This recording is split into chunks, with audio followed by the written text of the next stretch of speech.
Bismillahirrahmanirrahim. Assalamualaikum warahmatullahi wabarakatuh.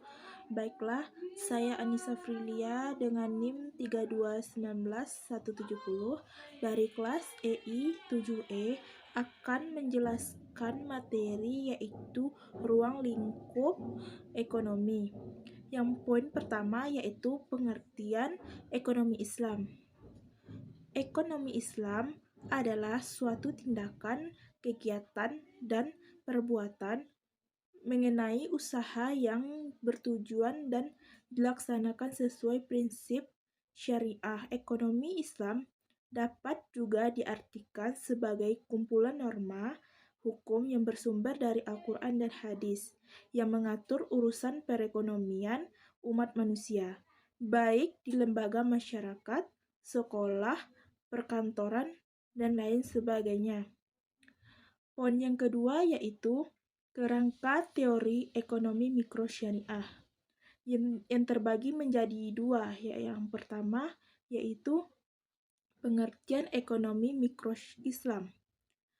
Kehadiran ekonomi mikro Islam sebagai salah satu cabang ilmu ekonomi mikro tidak terlepas dari sepak terjang ekonomi mikro konvensional.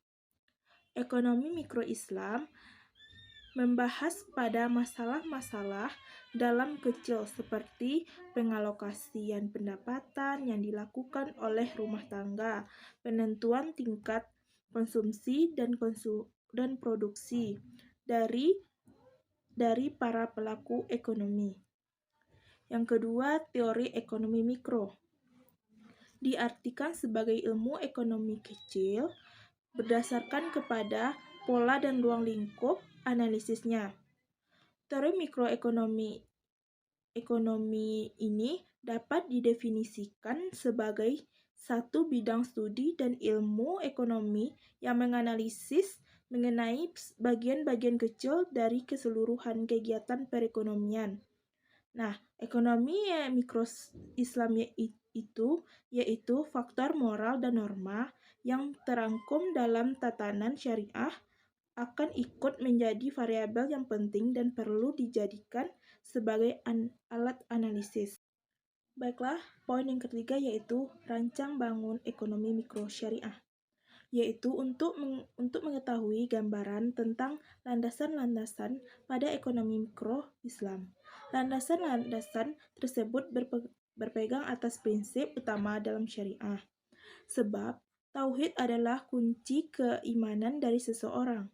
Dalam ekonomi Islam, setiap tindakan ekonomi pada manusia akan didasarkan oleh prinsip-prinsip yang sesuai dengan ajaran Islam. Oleh karena itu, setiap tindakan yang menyimpang dari syariat akan dilarang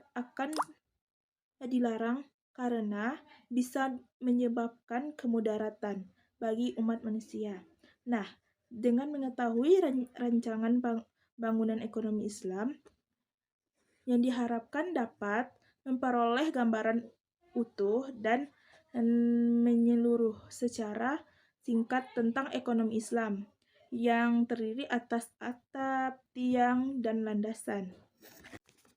Baiklah, poin yang keempat yaitu pelaku ekonomi mikro syariah. Yang pertama yaitu rumah tangga. Rumah tangga merupakan pemilik berbagai faktor produksi yang tersedia dalam perekonomian. Sektor ini menyediakan tenaga kerja dan tenaga usahawan. Dan yang kedua yaitu perusahaan. Perusahaan merupakan organisasi yang dikembangkan oleh seseorang atau sekumpulan orang dengan tujuan untuk menghasilkan teknis barang dan jasa yang dibutuhkan masyarakat yang disebut perusahaan. Dan poin yang ketiga yaitu pemerintah. Pemerintah merupakan badan-badan pemerintah yang bertugas mengatur kegiatan ekonomi. Badan-badan tersebut diantaranya yaitu Badan Penanaman Modal, Bank Sentral, Parlemen, pemerintah daerah, angkatan bersenjata, dan sebagainya. Baiklah, hanya itu yang dapat saya sampaikan. Apabila ada kesalahan, saya mohon maaf. Saya sudahi. Wassalamualaikum warahmatullahi wabarakatuh.